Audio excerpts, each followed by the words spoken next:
ದೇವಸ್ಥಾನದಲ್ಲಿ ಮದುವೆ ಮಾಡ್ಬೇಕು ಅಂದ್ರೆ ಫುಲ್ ಅಮೌಂಟ್ ಮೊದಲೇ ಕಟ್ಬೇಕಾ? ಹಾಗೇನಿಲ್ಲಪ್ಪ, ಅರ್ಧ ಕಟ್ಟಿದ್ರೆ ಸಾಕು. ಎಲ್ಲ ಮುಗಿದ ಮೇಲೆ ಪೂರ್ತಿ ಸೆಟಲ್ಮೆಂಟ್ ಮಾಡಿದ್ರೆ ಆಯ್ತು. ಹೌದಾ, ಸರಿ ಸರಿ. ತುಳಸಿ, ಇದರಲ್ಲಿ ದುಡ್ಡಿಟ್ಟಿದ್ದಾನಮ್ಮ. ಎಲ್ರಿಗೂ ಸೆಟಲ್ಮೆಂಟ್ ಮಾಡೋದಕ್ಕೆ ದುಡ್ಡು ತಂದಿದ್ದೀನಿ. ಇದನ್ನ ಜೋಪಾನವಾಗಿ ರೂಮಲ್ಲಿ ಇಟ್ಟು ಬಂದ್ಬಿಡು. ಹಾ ಸರಿ ಅಪ್ಪ. ಜೋಪಾನ ಕಣಮ್ಮ. ಸರಿ, ನಾನು ಇಟ್ಬಿಟ್ಟು ಬರ್ತೀನಿ. ಹುಷಾರು ಹೋಗ. ಹುಷಾರು. ಜೋಪಾನ ತುಳಸಿ.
ಎಮೋಷನಲ್ ಬ್ಲ್ಯಾಕ್ ಮೇಲ್ ಮಾಡಿ ನಮ್ಮ ಅಣ್ಣನ ಮದ್ವೆ ಮಾಡ್ಕೋಬೇಕು ಅಂತಿದ್ಯಾ?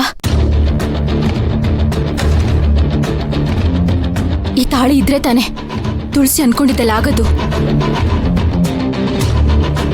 ಇದಿಲ್ದೆ ಈ ಮದ್ವೆ ಹೇಗ್ ನಡೆಯುತ್ತೆ ಅಂತ ನಾನು ನೋಡ್ತೀನಿ.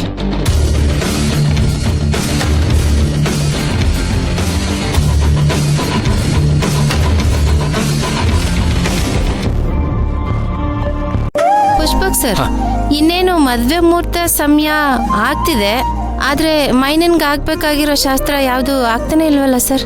ಶಾಸ್ತ್ರನ? ಯಾವ ಶಾಸ್ತ್ರ? ಇದೇನ್ ಸರ್ ಹಿಂಗ್ ಕೇಳ್ತೀರಾ? ಅರ್ಶಿನ ಶಾಸ್ತ್ರ, ಬಳೆ ಶಾಸ್ತ್ರ ಇವೆಲ್ಲ ಮಾಡ್ಬೇಕು. ನಿಮ್ಗೆ ಇವೆಲ್ಲ ಗೊತ್ತಿಲ್ವಾ? ಇಲ್ಲ, ಗೊತ್ತಿರ್ಲಿಲ್ಲ ಸರ್. ಇದೆಲ್ಲ ಮದ್ವೆಗೆ ಮುಂಚೆ ಮಾಡ್ಬೇಕಾಗಿರೋ ಶಾಸ್ತ್ರಗಳು ಸರ್. ಓ ಹೌದಾ? ಮದುವೆ ಅಂದ್ರೆ ಬರೀ ತಾಳಿ ಕಟ್ಟೋದೇನೋ ಅಂತ ಅನ್ಕೊಂಡಿದ್ದೆ. ಇಷ್ಟೆಲ್ಲ ಶಾಸ್ತ್ರಗಳಿರುತ್ತೆ ಅಂತ ನನ್ಗೆ ಗೊತ್ತೇ ಇರ್ಲಿಲ್ಲ. ಅಷ್ಟಿಲ್ದೆ ದೊಡ್ಡವ್ರು ಹೇಳ್ತಾರೆ ಸರ್, ಮನೆ ಕಟ್ ನೋಡು ಮದ್ವೆ ಮಾಡಿ ನೋಡು ಅಂತ. ನಾರ್ಮಲ್ ಮದ್ವೆ ಮಾಡೋದಕ್ಕೆ ಇವತ್ತಿಗೆ ಸರ್ಕಸ್ ಪಡ್ಬೇಕು ಸರ್.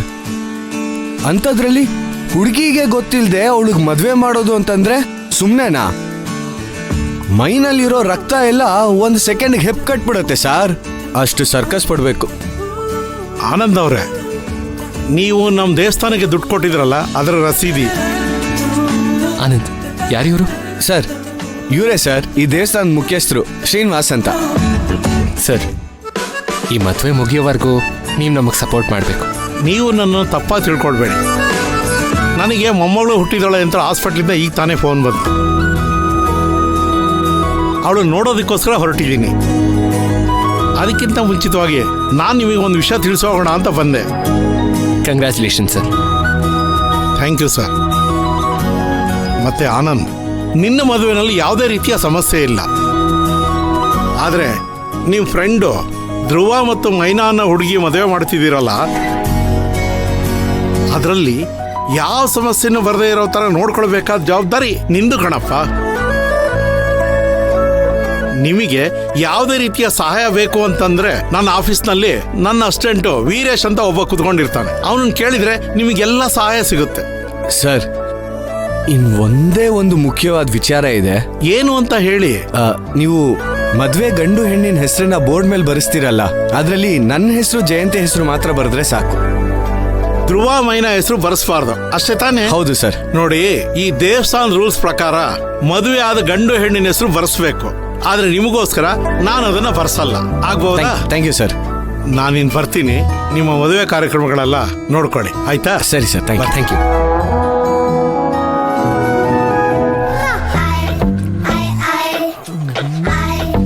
ಏ ವೀರಶ, ಅಣ್ಣ ಅಣ್ಣ ನಮಸ್ಕಾರ ಕಣಣ್ಣ. ನಿನ್ ನಮಸ್ಕಾರಕ್ಕೆ ಇಷ್ಟು ಅಲ್ವೋ? ಆ ಮಂಟಪದವರು ಎಷ್ಟು ಕೊಟ್ರು ನಿನಗೆ ದುಡ್ಡು?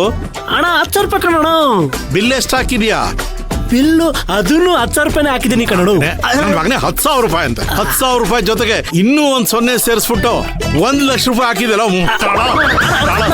ಏನು ಗೊತ್ತಾಗೋದಿಲ್ಲ ನಿನ್ಗೆ? ಹೌದಣ್ಣ. ಅಣ್ಣ ಒಂದ್ ಸ್ವಲ್ಪ ರಸೀದಿ ಕೊಡೋಣ. ಏನು ನೋಡಿಲ್ಲಿ, ಅಣ್ಣ 1,000 ಅಷ್ಟೇ ಅಲ್ವ, ಹೋಗ್ಲಿ ಬಿಡೋಣ. 1,000 ಅಂತ ಹೋಗ್ಲಿ ಬಿಡು. 1,00,000 ರೂಪಾಯಿ ಕಣ, 1,000 ಅಲ್ಲ ಅದು. ಈಗ ಒಂದು ಮುಖ್ಯವಾದ ವಿಷಯ ಹೇಳ್ತೀನಿ, ಸರಿಯಾಗಿ ಕೇಳಿಸ್ಕೊ. ಇಲ್ಲಿ ನಡೀತಾ ಇರೋದು 2 ಮದುವೆ. ಒಂದೇ ಜೋಡಿ ಹೆಸರು ಹಾಕ್ಬೇಕು. ಸರಿ ಅಣ್ಣ, ಆಗ್ತೀನಣ್ಣ. ಸರಿ ಅಣ್ಣ. ಹೇಳೋದು ಸ್ವಲ್ಪ ಕೇಳಿಸ್ಕೊಳಯ್ಯ. ಸರಿ ಅಣ್ಣ. ಹೇಳಣ್ಣ. 2 ಜೋಡಿನಲ್ಲಿ 1 ಜೋಡಿ ಹೆಸರನ್ನ ಮಾತ್ರ ಹಾಕ್ಬೇಕು. ಇನ್ನೊಂದು ಗಂಡು ಹೆಣ್ಣಿನ ಹೆಸರನ್ನ ಹಾಕ್ಬಾರ್ದು. ಹಾಕ್ಬಾರ್ದಾ? ಸರಿ ಕಣಣ್ಣ, ಆಯ್ತಣ್ಣ. ನಾನು ಹೋದ್ಮೇಲೆ ಅದು ಇದು ಅಂತೆಲ್ಲ ಫೋನ್ ಮಾಡಿ ತಲೆ ತಿನ್ಬಾರ್ದು. ಇಲ್ಲಣ್ಣ, ನಾನು ಯಾವುದೇ ಕಾರಣಕ್ಕೂ ನೀನು ಫೋನೇ ಮಾಡಲ್ಲ ಕಣಣ್ಣ. ಸರಿ, ನಿನ್ ಮೇಲೆ ನಂಬಿಕೆ ಇಟ್ಟು ಹೋಗ್ತಾ ಇದ್ದೀನಿ.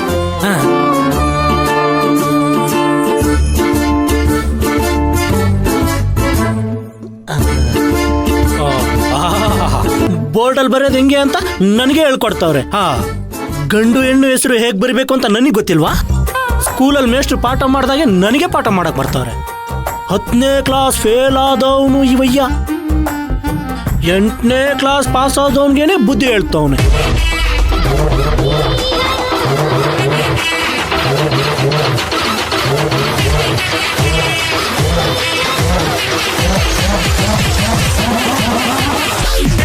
ಎರಡು ಗಂಡು ಹೆಣ್ಣು ಹೆಸರಲ್ಲಿ ಯಾವ ಗಂಡು ಹೆಣ್ಣು ಹೆಸರು ಬರಿಬೇಕು?